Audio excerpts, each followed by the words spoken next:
to be launching a tasty pastry. It's a low-carb Pop-Tart. It's got 3 to 4 grams of net carbs, and we love this show. This is our best place to be in LA.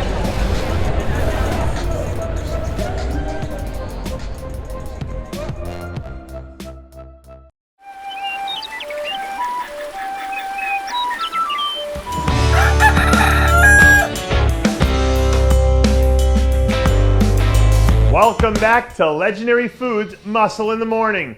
I'm Dave Palumbo, and today is Friday, June 17th, 2022. And let's find out what's going on in the world of bodybuilding and fitness. I know that we say it all the time on the show, but we're saying it again right now. Where there's smoke, there's fire, and there isn't a single person in all of the bodybuilding world who has more smoke surrounding them than Derek Lunsford does right now. This latest news comes courtesy of Nick Walker, who was able to get Derek's coach, Hany, Rambod, to say on the record that Derek wants to move into the open during a recent interview on his podcast. So, with that out in the open now, no pun intended, the million-dollar question becomes, will we see him make the jump this year or next year? And truth be told, I'm not even sure if Derek knows the answer to the question yet, because we're still in mid-June. But this story definitely feels like it's gaining more traction every week that we hear about it. And if it's this hot right now, just imagine what the temperature will be like by the time we reach the fall season. I don't know how everyone else feels about this, but I'm a big believer in goal setting for the simple fact that it gives people, well, direction and prevents them from just wandering aimlessly all over the place without any real rhyme or reason. So with that in mind, I want to share this direct quote with you from Sadik Hadzovic. This is going to be a crazy next few months in the gym. The goal is to add as much dense muscle tissue as possible while maintaining at least, well, a 4-pack of abs. How's that for goal setting? Because on this end, that feels like that's about as clear and direct as it gets. Sadik figured out what he needs to do, he created a game plan, and now he's in the process of, well, making it happen. That's a simple, repeatable formula for success.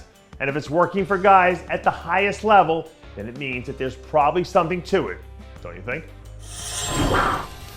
We're less than 24 hours out from the IFBB Puerto Rico Pro now, so we figured this was as good a time as any to throw out a few dark horse contenders for you guys to keep an eye on for the weekend, starting with our longtime friend of the show, Maxx Charles. Believe it or not, Max has competed 5 times already this year, and he has 2 top 3 finishes on the books, which means that he's been right there within striking distance of bringing home a win despite running up against some pretty deep lineups. One of the other things to keep in mind about this show is that Max is the only athlete on the roster who has a pro win on his resume, which in a weird way, well, feels like it gives him some sort of an advantage because he'll be the only one up there who has a proven track record of being able to seal the deal. So if he can dig down deep into the tank and pull out one of those vintage Maxx Charles performances, there's no reason to think that he still doesn't have enough firepower to walk out of there with the win. Now, the other dark horse contender who might be worth keeping an eye on this weekend is Andrea Muzi, who's put together a couple of really strong performances of his own. He finished 4th at the Cal Pro a few weeks ago when he made his season debut. And then he followed that up with a hotly contested 3rd place in Toronto shortly thereafter, where there were a handful of people who thought, well, he probably deserved to finish in the 2nd position. About a day or so after he competed at the IFBB Toronto, Andrea went on the record to say that he was targeting the IFBB Puerto Rico as his next step, which means that he probably had, well, this one in his crosshairs all along as a contingency plan just in case things didn't go as planned in the first 2 outings.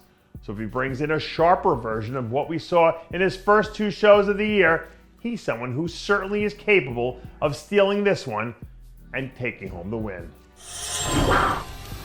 And that does it for yet another edition of Muscle in the Morning. I'm Dave Palumbo, reminding you to always be true to your passions and make sure to follow us on Facebook, Twitter, and Instagram.